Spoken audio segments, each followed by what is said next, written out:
jeu.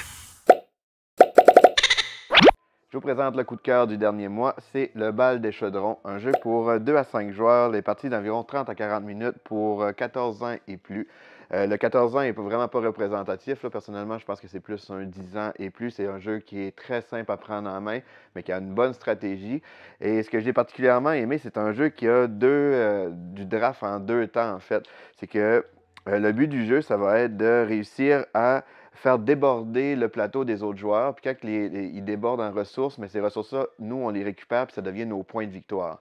Et pour faire ça, en fait, c'est que au, au début de la manche, tous les joueurs vont choisir une carte. Puis ça, la carte, ça crée un peu notre engin. Là. Fait que c'est des cartes qu'ils vont utiliser pour convertir des ingrédients en d'autres ingrédients. Puis tous les ingrédients qu'on génère, on va les placer dans un chaudron. Puis à la fin de la manche, on va donner ce chaudron-là à notre voisin.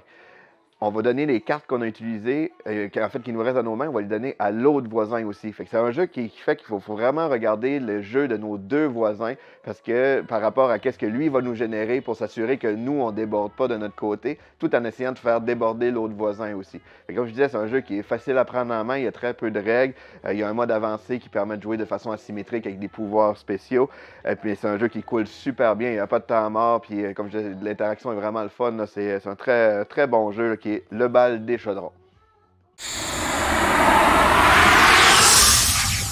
Lis le jeu.